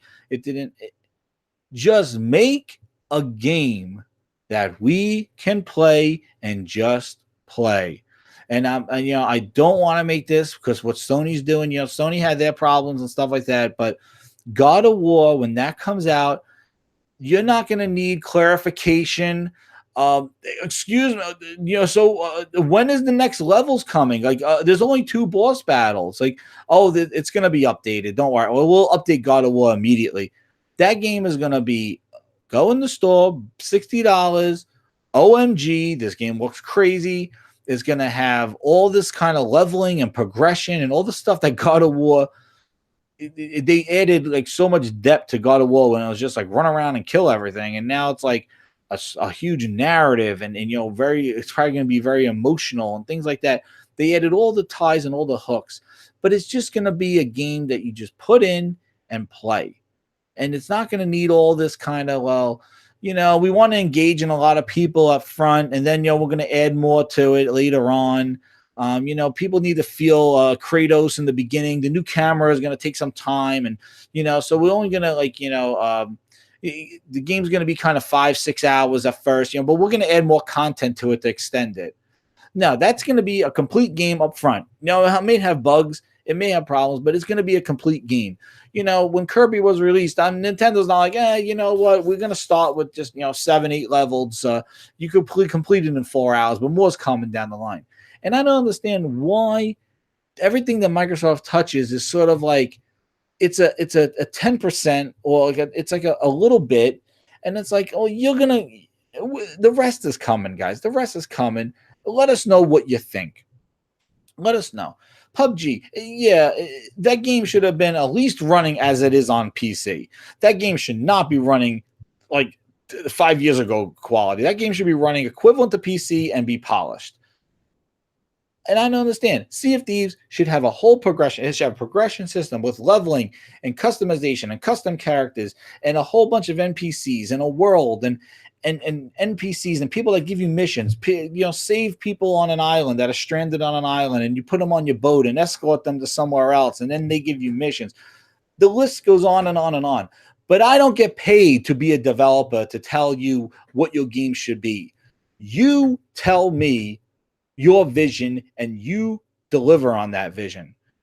And I'm kind of tired of feedback. Like, I feel like they got to make up for all the stuff where they were telling people early on and they want to be this kumbaya guy. But the problem is that I'm not a developer, and you can't listen to Twitter and all the crazy things that go on in Twitter. People, like, you can't listen. Feedback has to be filtered. You cannot just take everybody's feedback. This guy wants this. This guy wants this. You're not going to satisfy everybody, but you have to have a mission. You have to have a directive. As a studio, you should have known what the end game of Sea of Thieves was. You should know what people are going to do. You should see from your playtest how people behave and adjust accordingly. If they're coming out of their playtest and telling you, yo, there's not much to do, I don't feel like playing this, that's a problem. You don't ship that game. You start building out that world. You start building things that are exciting. You start building whirlpools, and you start getting like enemy sharks and harpooning sharks and crafting different outfits and giving yourself armor. There's so many things that you can do in those type of games, and people have figured it out. They just didn't want to put it in the game. Come on. They took Assassin's Creed and Assassin's Creed Origins, and they made it basically like a Destiny type game with RPG elements when it wasn't at that at all. But it added more depth to Assassin's Creed. Yeah, you could do customizations, but now you have actually damage models, and there's actually ranks of guys that actually you don't have to. You can't just run into a thing and start raiding everybody. There's a balance. You got to be a certain level. Or, I got to grind up. Now there's some grinding in it, but you got to get to a certain level. They added elements to it. So they're all, and I know that's not a PvP and all that other stuff, but there are ways. I don't get paid for all that stuff. That's for them to decide. And if this is the thing that they thought that they were going to ship with, this kind of bare bones, 3 types of missions, let's all have fun. Man, I don't even know. And then Kraken, the last thing I'm talking about, Kraken, if I see that thing, as soon as I see those tentacles come out of the water, I am jumping in the water and seeing if I could see the stupid thing. Because you can't. It is black ink water, and you die from going in the water. But I am not sitting there shooting cannons at tentacles that are just sticking out the water. And then I heard that that's phase 1. Phase 2, you see the face. You kill the tentacles, and then the face shows up. guys, you know what? Now it's like now I got to wait for body. I wait for E3. I wait for enhancements to the X. Now I got to wait for the body of Kraken. I don't understand this waiting. And if all these rumors are true, that Microsoft is holding on to all these supposed leaks, to, like all these new games are developing to next generation, I don't even know if there's going to be a free. I don't even know who's going to be holding the lantern of whatever's remaining of the Xbox faithful when Microsoft rolls around 2-3 years from now with the next console. They basically stepped on us now with the X, going like, "Hey, November we released the most powerful console," and then in February and March they're going, "Oh, but in order to succeed, we got to be beyond the console." Okay, so you don't see success in the thing that you just launched, so you have no confidence in that thing being able to reach out to all those people, but you see success beyond the console, being the Trojan horse app that you want to be. That how can you feel confident in buying a piece of hardware? I don't know, because I know I wouldn't buy anything that if 4 months from now they're like, the thing that you bought, that's nice. I'm glad you bought it. Thank you very much. But our future, our success, the way we're gonna reach to all these people, that's not there. That's not what that thing. You want that thing to be front and center. It is a gaming console. You can play games on anything. You buy this thing to get a unique experiences that are specific to that console. Okay? You don't buy the console because you're going to know that they're going to be beyond. They don't need that to be successful. That's not their focus. When you buy that piece of hardware, you want that to be the focus of the company. Nintendo will not be successful just look what Nintendo's doing with the 3DS. They could have killed the 3DS with the Switch. They're putting Luigi's man. They're still supporting that thing, and it has a huge legacy of games. Nintendo's not like, the Switch is our future. See ya. No, they're supporting their devices, and I know that the gaming industry and those two, Nintendo and Sony, that's big to them. And Sony's an electronics company, and Nintendo's a gaming company, but like, that's what they do. And, it makes me think that the deals and the things that they get because they're gaming focused, they could get those deals. They get those exclusives easier than Microsoft, who's like, hey, you want to put on our console? Well, if you're coming over to the X, you got to go put it on PC. We wanted it on Windows Store. You could use our cloud servers. Do you want to use Havoc? Please, you could use Havoc. We have Simpligon. Please shop over here in Simpligon, and you could use them over here. And the guy's like, I just want to make a friggin' game. And the Microsoft's like, oh, no. You could make UWP. Here's the shell. But at least you're right. You're right. They did abandon the Wii U, though. But you want to know what? And that's the thing I want to go by.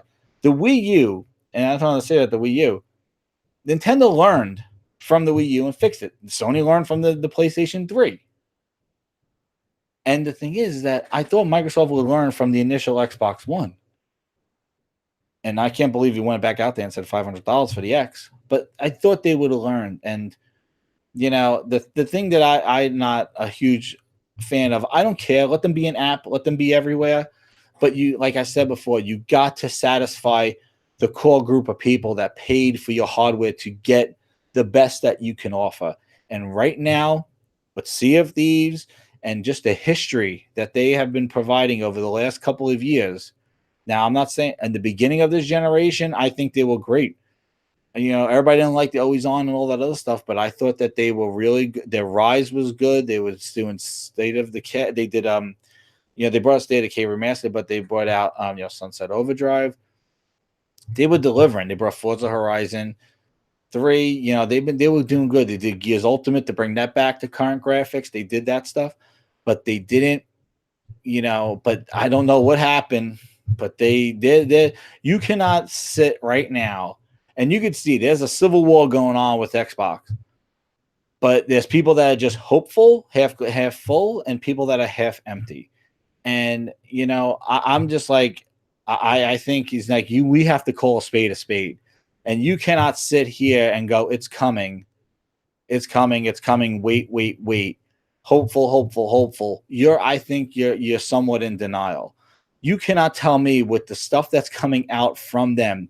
Sea of Thieves is the perfect example. This game was not what it could have been so far. Now I'm not saying that's not going to happen, But right now, first impressions mean everything. And the reviews, I doubt people are going to go back a year from now and change their reviews. But you cannot tell me with a straight face that everything's fine and dandy over there, and then this is everything that they want.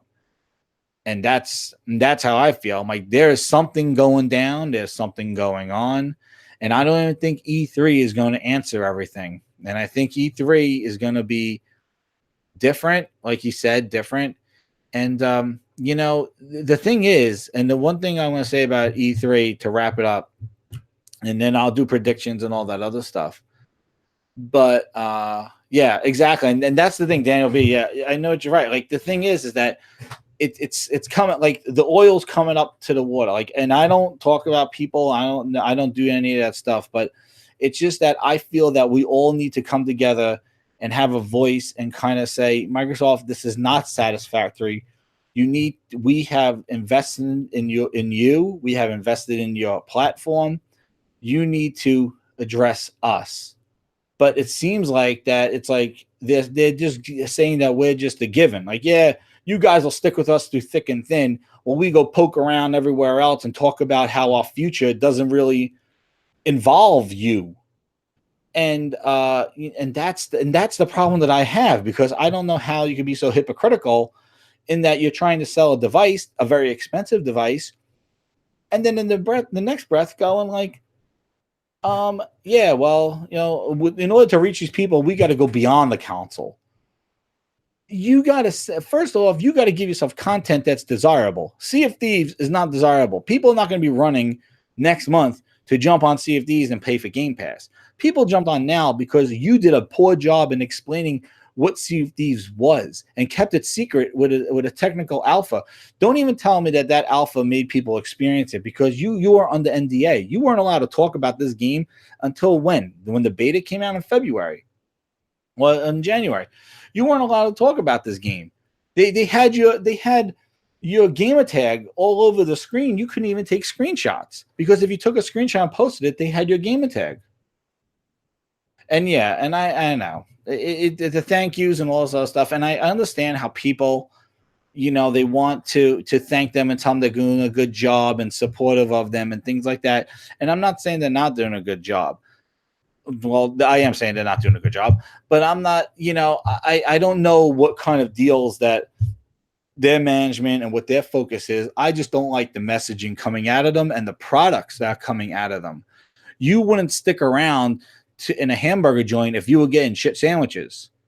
You'd be like, I'm going somewhere else. Or how would you like a restaurant where you come out there and they go, we got the best burger ever. Best burger ever. But we're going to just give you the bun. The rest of it's coming. Don't worry about it. We got the best burger ever. We'll give you the condiments, the topping. It's coming, but you just sit here with the bun for now. It's going to be a good bun, but hold on to that bun because the rest is coming. Just wait. You would walk out like, I want to eat, man. I don't want to do this. And I understand that the media and the things like that, like they feel like that Microsoft is like a battered beast and it keeps getting hit. But you want to know what? I thought that too. And then now I realize it, and I'm like, you know what? I don't feel sympathetic for them anymore because they don't feel sympathetic for me. They don't feel like they're abandoning their Xbox. They think they're doing an excellent job with Xbox. With all the numbers that they're showing, 1 million unique users. What is that? Like, this is not success. And, and yeah, and that's the thing. And the other thing is like, wait to E3. I was going to talk about wait to E3. It's like, you wait to E3. Nintendo didn't wait to E3 to talk about Smash Brothers. They could have dropped the mic at E3 and talk about Smash Brothers. Nope. They didn't do that. They talk about Mario Tennis. Like, everybody's announcing games. Shadow Colossus, games are coming out. Things are going on. Competition's flowing. And I can't believe the support that. Wait till you see E3 is going to be. Your eyes are going to fall out of your eye sockets when you see the games that are going to be ported over to the Switch. I'm not saying they're going to be good. They'll probably be overpriced. But the support that you're going to see, your eyeballs are going to fall out, because the biggest problem that Nintendo had in the last 2 generations with this Wii and Wii U was the controller. And the problem was the controller, especially with the Wii. Games couldn't be ported over to the Wii so easily because of the interface. The Switch is basically a console. Like, it has the dual thumbsticks, it has the Pro controller. They could put any game to that system. It just has to run. And the thing is, and yes, I know you said, Dan, about the whole thing. Like, he said that he's going to go hardware, he's going to go services, and then games. You know what? I would say games, hardware, services if I was running the show. Because without the games, you don't have the hardware to run it. You know, or if you want to, he had the hardware. That's the problem. You had the Xbox One. You know, you want to revise it because it's getting a bad rap. That's fine. But you had the hardware. Like, the hardware was there. You walked into hardware. You removed the hardware, actually. You removed the Kinect. Because you came in, you were hungry. You wanted to be competitive. Then all you know, what, 2 years, 3 years from now, you want to be everywhere? Oh, come on. You're going to be competitive. I actually went back and listened to the whole Phil Spencer with Seamus Blackley and the Peter Moore. And you hear like how Phil even said it in the little thing that he's like, oh, we underestimated Nintendo and they came back and beat us both. Talking about Sony and Nintendo. Where's that Phil? Where was that guy? Who's beating who? You're beating. Yeah, beating, right? So don't tell me that you don't acknowledge competition. You do. So the thing is it used to started with games, and games should have always been number one. Services, hardware, come on. You're telling me when they made the Xbox 360E and the Xbox 360 Black console to support Kinect, games were always number one. Games. Go look up Xbox 360 launch and hear how they spoke about games. Yes, they spoke about entertainment, but games and entertainment to reach everybody. Games. It should not be hardware, services, games. It's games first. Because without the games, you don't get the services. I don't understand how you offer a service without content. And that's my biggest problem that I said over the course of these episodes is that you don't have a service if you don't have content.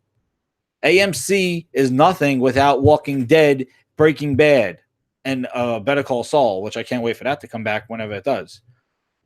I didn't care if I got AMC before those. Hell, the History Channel. I didn't even care if I got the History Channel.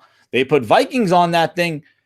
Where's my History Channel? I got to access it. I got to watch Vikings. You know, Ragnar and everybody. Netflix, it was showing bogus movies, old movies, but then they started making content. Hell, even back to the day, the people who changed everything was HBO. HBO was showing stuff that was at Blockbuster. But all of a sudden, Sopranos.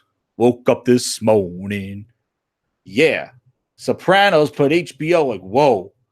I need myself some HBO. Who got HBO? I'm stealing your HBO. I got to go get the Sopranos. They made exclusive content to make the thing. And then look what happened. Showtime said, here comes Dexter. Oh, yeah, here comes Dexter. Starz said, here's Spartacus. Love some Spartacus. Go watch it on Netflix. Here come even they're at the Black Flag, a Pirates game. You should watch that and then go play Sea of Thieves. And those are two opposite ends of Pirates right there. I'll tell you that. But everybody started making content. You know, everybody signed exclusive deals. This is the reason why you come to my channel. This is the reason why you come to my subscription. This is the reason why. Hell, it's what everybody does on YouTube. Everybody's giving their opinion exclusively. You know, this is the reason why you tune into YouTube, people. It's content. Everybody on YouTube goes, check out my content. Yeah, check out my content. Exclusive content. If I just did some on this channel, play everything else that everybody else has, would you come to the channel? No.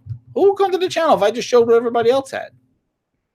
It's the content, the games. And if you're telling me about services, we were excited. He tweeted about ray tracing, tweeted about all these wonderful things, ray tracing, all this other stuff.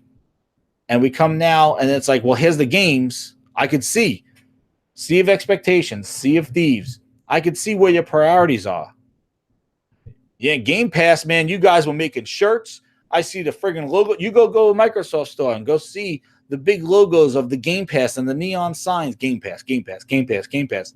Oh, they had a plan for that one. And then you see Sea of Thieves. I see it. You're right, man. You're right. It was hardware.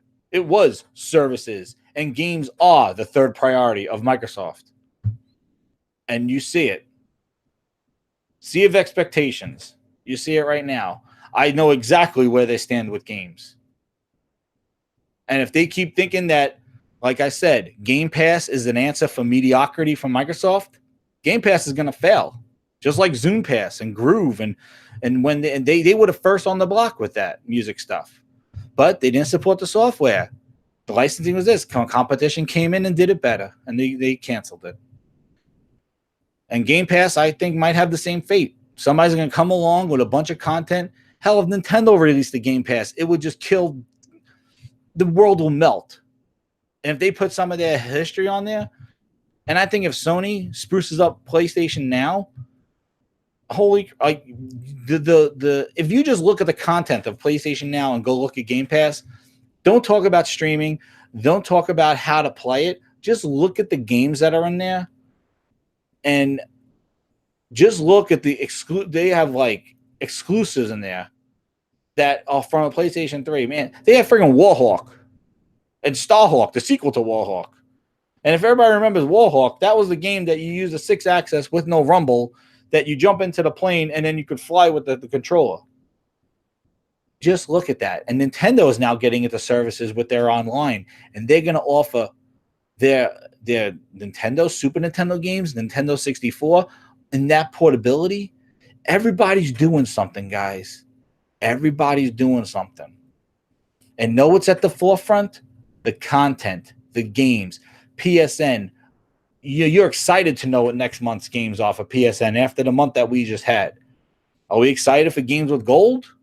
No, because we know that everything that they plan on putting in the gold, all the big guns are going to go to Game Pass.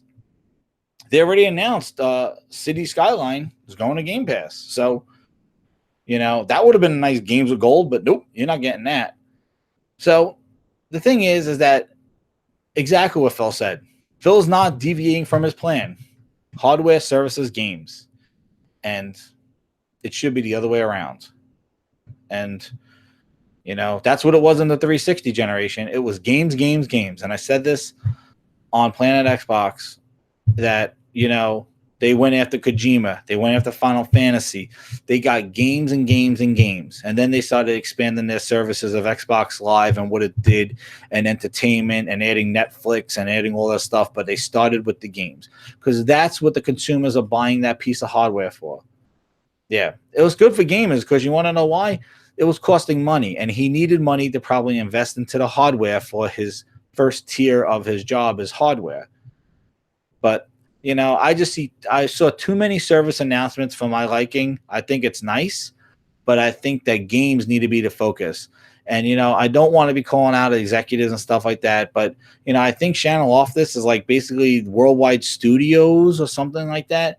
I don't think she ever tweeted about a game except for Lucky's Tales when she told Ryan McCaffrey that he was wrong about his review, and she deleted that tweet.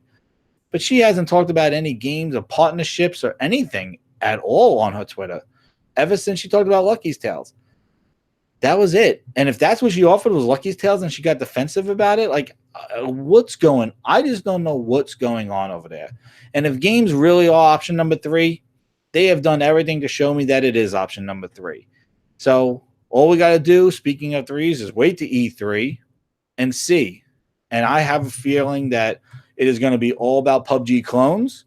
And from Microsoft, it's all going to be about Game Pass and partners for Game Pass, and who's going to put their old games in Game Pass, because I really am very intrigued to see if a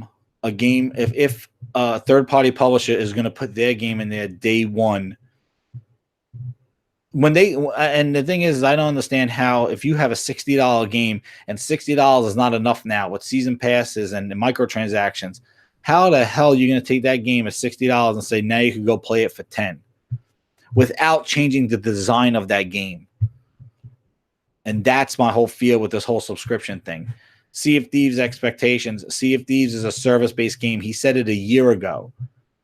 They said on Resetera that they thought it was going to be a $20 game. They don't know how it became a $60 game. And You know, that's all Microsoft publishing that stuff. And you know, and yeah, and the thing is, I'm not going to compare Game Pass to Netflix and the different models. All I wanted to just specify was that Netflix, you need content, you need desirable content to gain subscribers. You cannot put mediocre titles that are still in development or still need features and things like that to go. That may work for episodic content, like you put episode 1, episode 2, episode 3, but it's not going to work for a game. You can't put out 10% of the game and saying the rest is coming and expect subscriptions to sustain to wait while you fix it. Like PUBG, for example, like, that game's in preview. That's a different program, but you cannot take a full retail game at $60 and say, oh, we're adding stuff. You'll see. And you know what? And the thing is that doesn't pan out. What happens if something doesn't happen? Like, look at Destiny 2, Destiny 2, Destiny 1. You look at that stuff and it's really like, yeah. Oh yeah, and exactly. Yeah, movies go down and music goes down. At least, yeah. And then basically, gaming costs grow more and more over time, which makes me think like, who was gonna put a game like who is gonna put a game in a game that they have, 200 people studio working on, and gonna say, and we're gonna put that at $10 right there on day one. Yes, we might get more people like on our game, but that's not going to be like, how profitable that can be. Is Microsoft going to pay for the rest of it? I don't know. Who knows? But if you look at all these subscriptions, it's basically when the games have lost their luster, have lost their initial sales, they come out to the thing. Just like how Netflix still operates with all its stuff. But it is what it is. We'll see where it goes. Like, I told you before, like, I'm just like, you cannot be missing out on all these other experiences while we're waiting around for Microsoft to do whatever they're doing. But I just don't know what the future of them is. And the last point I'm going to leave with is the last point. And if you like this, hit like. If we always forget to say it, but like it, dislike it. But just me just venting. That's why I did this. And I don't want to be negative on this thing, but I just think that how we all came together, and if we liked it or didn't like it with the Xbox, we can change stuff. They want feedback, let's give them feedback. And that's what I want to do with this, is that I want like-minded people just to realize, like, you're not going to get if you don't ask. And if we just go, yes sir, may I have another, yes sir, may I have another, you're going to get another and another and another. And meanwhile, that might not be what you want. But you're not going to tell them that. And if you don't tell them that, then how are they going to know? And they're going to think they're doing a good job. And meanwhile, what they're doing is they're self-destructing. So if you do feel that this is wrong, we don't need to do the hate and the fanboys and the memes and all that other stuff. But we just need to come together and go, like, if this is not what we're satisfied in, if this is not acceptable, and it goes back to my first episode, if this is not acceptable and you invested money as a consumer, then you tell them it's not acceptable. And you demand better from them. They want feedback. You got to give it to them. We just can't be yes people. And that's the thing, and I know they're going to be negative people that jump on and go, ha, ha, ha, ha, ha, ha, they're imploding. But you want to know what? They could even help you out, because they see those things. They want them to fail, but you want them to be better. And that's the thing. I want them to be better.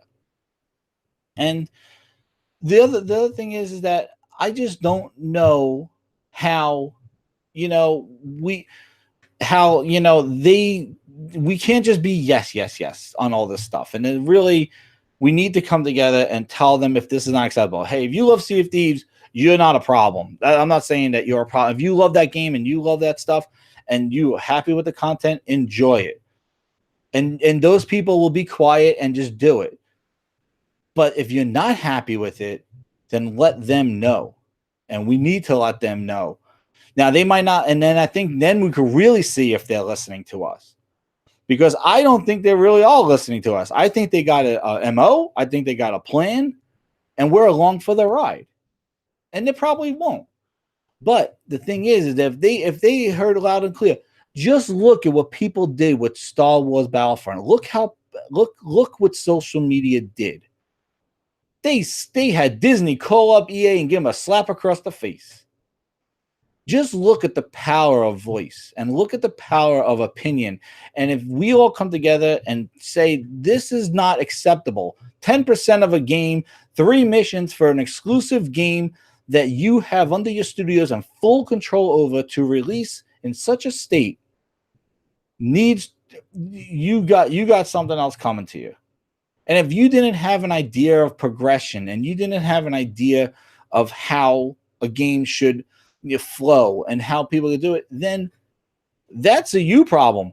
Don't ask me how to fix your problem. You have people that do this 48, they do all through the night. They work on this stuff. You're supposed to have some direction and some guidance and tell us and say, you're going to like this. Yeah. And because you know what? I'm going to tell you, Alicia, that's a good point about PC game. And if PC gamers don't like it, they're going to pirate it. Speaking about pirates, they're going to let you know because they're not going to pay for your game. And they're going to find other ways of getting it or CD keys or something along those lines. Like PC gamers are open to this stuff. That's why they'll never pay for Xbox Live. Hence another thing, I think that's the only thing that Microsoft could do at E3 that really drops the bomb and shows the serious is say Xbox Live is free. I'm out. That's the thing. If they want to be open platform, but you can't be an open platform, make it free over here and free on the phone and free on the tablet and free on your Surface and free on your PC, but have people paying for a console and having them pay top dollar for it. That's something that they don't seem to address, but they want to be kumbaya. They're not kumbaya with their own fan base. And that's a rant for another day, guys. That's probably episode 7. But I have to say, the last thing I wanted to point out, and I've been trying to get to my point, is the thing is that they could tell us what's going on in 2020 with services and cloud and all that other stuff, but they're afraid to tell us any games that are outside the 6 months that they're going to launch. Like, think about that. And it just shows me games are number 3. And that's probably going to be my next thing. Like, if I see more of the stuff, and again, I don't want to be negative, ranting on Microsoft, ranting on this, but as I said, I invested a lot in Xbox, and I think that the wrong message is being sent to them, that they're doing a bang-up job. I don't want to trash on them, but the thing is that we need to come together, and if we don't like what the output is, we got to let them know. And that has been a Grinds My Gears. Thank you very much, everybody, for what grinds my gears, and thank you very much for coming out. And I think I'm going to try to do, I definitely been trying to do this weekly. I've been putting some game content up, but when I really feel about something, I'm going to put it up there, but I'm going to try to do it definitely once a week. I definitely have stuff to say. So I'm going to see what date works the best. But yeah, I always do this, and I'm going to put content up. I'll put some reviews or things like that.